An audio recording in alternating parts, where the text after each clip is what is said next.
Hello and welcome. This is Cheryl. Thank you for joining me today. I appreciate you being here. In this video, I'm going to be using this new Glimmer Holly backgrounds from Spellbinders, as well as the Coordinating Layered Glimmer Holly Background Stencil Set. The stencil set is great for coloring in this background nice and quickly and easily. First off though, we're going to do our background. I'm taping my background plate to some hammer mill cardstock, and then I'm putting some aura foil in between there and cutting it off. I want to make sure that that foil is bigger than the plate, but we don't want a whole lot of excess. Now that my Glimmer machine is warmed up and ready to go, I put it on there with the foil plate down and press the timer button. And as soon as that timer button is done, which is about a minute, I pull it off and put it through my Big Shot machine. If you've never done hot foiling before, it needs the heat as well as the pressure in order to work. And there we have a gorgeous background. Now I don't want to waste the excess foil that came off of there, so I'm going to use my solid hot foil plate, and I'm going to repeat that same process with that foil waste. I'm taping everything in place so that it doesn't shift. I do find regularly if I don't tape the solid hot foil plate with the foil, it does shift and something goes off. So by doing this, I can ensure that I get most of that background onto another piece of hammer mill cardstock. Now that I'm done foiling, I can turn my machines off. I love how you can use that solid hot foil plate to get the most out of your foil. There's no point in part of it being waste if it doesn't need to be. Now I'm going to use those layering stencils for coloring in. Now I had bought the new 3D embossing folder as well, and I thought when I bought it that you could use it in collaboration with this hot foil plate as well as the stencil set. And I included that part of the video in this video because I wanted to maybe let you know, if you assumed the same thing as I did, that it's a completely different scale. That 3D embossing folder is a larger scale. I had thought that I could use the layer stencils to color in that as well, but you definitely cannot. It will not work. But carrying on.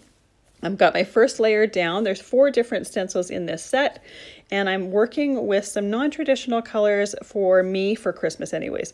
I typically will do reds and greens or blues and silvers, but I thought I would do kind of a minty green-ish color scheme with some pink berries. I never do this. I typically will do pink if I'm doing poinsettias sometimes because I do love non-traditional colors for poinsettias, but I've never done it with berries before. So I was excited to try something a little bit different for me. I'm using blending brushes to ink that color through the stencil, and I'm trying to make the leaves lighter at the tips and darker at the base. I have 3 different colors of greens that I'm going to be using, and then 2 different colors of pinks for the berries. I'll list them all in this description below, as well as the other supplies that I'm using to complete this card. I like to tape my stencil in place with just a bit of dye tape so that I can make sure that it doesn't move on me. You could also just hold it in place, but by taping it in place, you don't have to worry about it or hold it. It just makes it a little bit easier. So now we've got the next layer here that we're working on. This background here has several different foliage types, and it makes it really interesting with the variety that is back there. So I'm trying to do different shades of the same color. I don't like to mix up different greens because sometimes they conflict with each other and contrast with each other. So I'm trying to keep them in the same color families so that that background doesn't kind of overwhelm the rest of the card.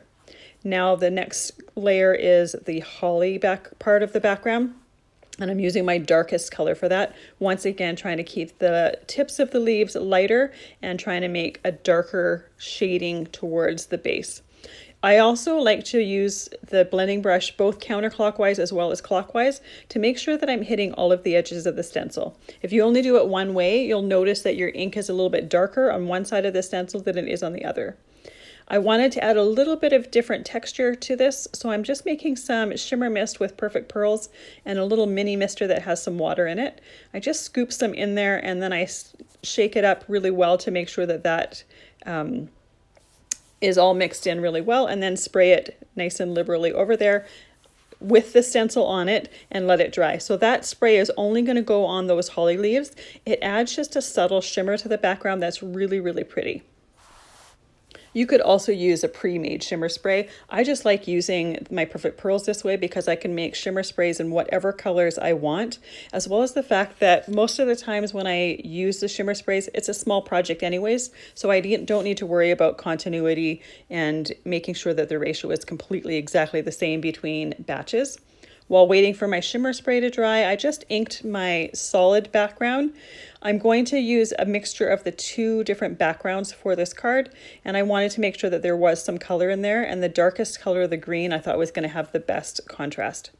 Now that my shimmer spray is dried, I'm going to ink the berries with my lightest pink, and then I'm going to go in with a more detailed blending brush and do just a little bit of shadow on those berries. They're quite small, so it doesn't really need a whole lot, but I always find when you use more than one shade, it just gives a little bit more depth and dimension. So I'm taking those berries and I'm just putting a little bit of a shadow where one berry goes behind another, or the bottom of it. I'm kind of thinking that the light is coming from above, and I want to make sure that that shadow is in the same spot every time, aside from where a berry goes behind another one. I'm really loving this non-traditional color scheme here. I think it looks really, really pretty. Once the stencil comes off, I'm going to take some glossy accents and put it over those berries to make them a little bit more dimensional as well as glossy. Now, if you've never used glossy accents before, you use it kind of like icing a cookie. You go around the outside and then flood the inside. Because my berries are round and there's some clusters together, I'm trying to make sure that there's some space between the glossy accents between the berries. If there isn't, they will all just clump together and you'll just kind of get a bit of a blob. So in order to keep those berries separate, make sure that there's some space in between there. If you want them all together, that's fine, that's your choice. But something to keep in mind when you're doing them if you haven't used glossy accents before. This is going to take a little bit of time to dry, so once I'm done this background, I'm going to leave it for probably about an hour to make sure that that glossy accents completely dries before going to the next step of this project. The other thing that you want to keep in mind with this glossy accents is once you're done, turn your bottle over so the nozzle is at the top, tap it on your desk a few times and squeeze that bottle. You should hear some air coming from that nozzle. If you don't, that means there's some glossy accents in that tip and you want to squeeze that out and burp it. If you leave that in there, it's going to dry and you're going to have a clogged bottle. Once my glossy accents were dry, I thought it needed a little bit more sparkle. So there are some leaves on this background that don't get colored with the stencils. I'm taking some Stickles and I'm just coloring in those leaves with an opalescent stickle. So it doesn't give color, it's just adding a touch of sparkle. And I kind of hesitated as to whether this would be too much and I should or shouldn't do this, but I really love how it turned out in the end. It doesn't take away from the rest of the background. It just adds a touch of sparkle, which I love in holiday cards. One of the things I love most about holiday cards is you're kind of free to do sparkle, texture, dimension, shimmer, and it's almost encouraged. So once I have the Stickles down here, I'm going to leave it setting aside to dry again. Typically with Stickles, I will leave the room and go do something else in the house because if I have wet Stickles around, that's the first place my hand is going to go, or else I'm going to put a piece of paper on top of it. So I'll leave it and go do something else. Once that's dry, I'm taking my oval die set from Hero Arts and I'm cutting a couple ovals. I'm doing a dark green matte for that oval print. And then what I want to do is I want to match this background with my solid background. I kind of thought it would be interesting to have a little bit of a contrast, but have that pattern continue. So I'm going to let this dry for a few minutes with an acrylic block over top of it just to hold it flat. And then I'm going to take my other background and I'm going to glue that oval onto my solid background, put that acrylic block back over it and let that completely dry as well.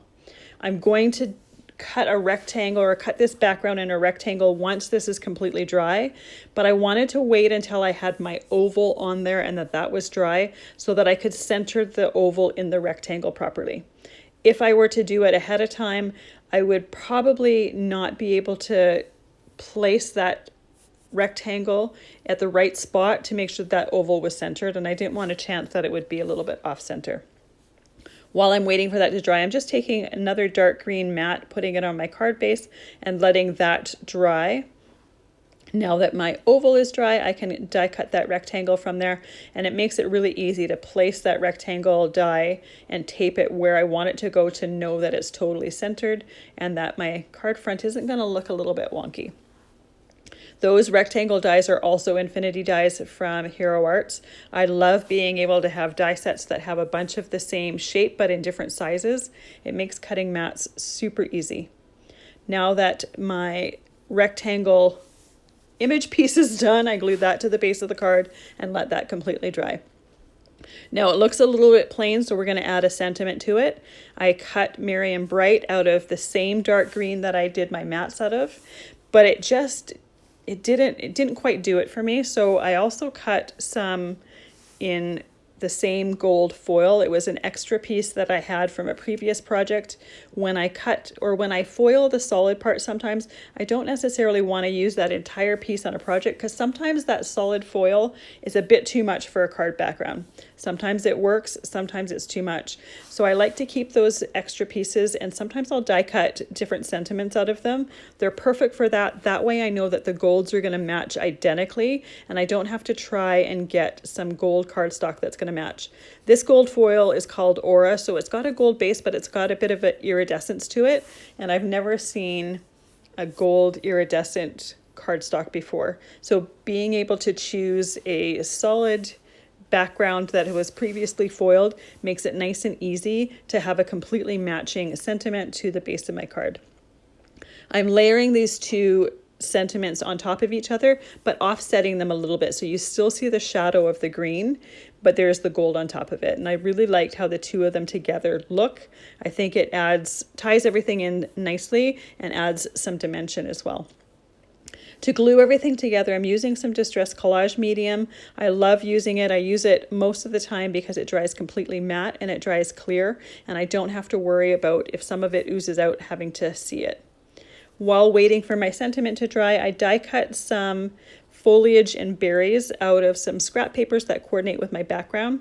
I just thought this card needed a little bit of a holiday swag on the top of the oval, and I wanted those to coordinate. So I've got some pink berries here. I'm coloring the stems gold with a gel pen just to make them that tie in. You could also take, say, a brown Copic marker or Tombow marker and color the stems brown if you wanted to. I just wanted the gold to tie in. Once I've colored it with gold, I'm going to take my glossy accents and I'm going to put a drop of it on each one of those berries so that they have the gloss and dimension that my background has. And then I'm going to let that dry completely. It doesn't take a long time. It doesn't necessarily take as long as the background does because these berries are much smaller. But once again, I let it dry for probably about an hour. I go somewhere in my house and do something else just to make sure that it's good and dry before I start trying to assemble it on the back of my cards. The holly greens that I have die cut there are they coordinate with the lighter of the greens that I have on my background, and I'm just taking the darker and I'm working from the bottom of the stem up so that I have the shading on the bottom of each of the leaves as well as the stems. I'll set that aside to dry so they're ready to go. I typically like doing these things out of some scrap papers. It's a good way to use them up, as well as it's kind of a waste to cut this out of a full sheet of 12 by 12 cardstock. Once my berries are totally dry, I'm going to use my Distress Collage medium and create the little swag at the top here. I like to do kind of offset. I don't necessarily like it right at the very top.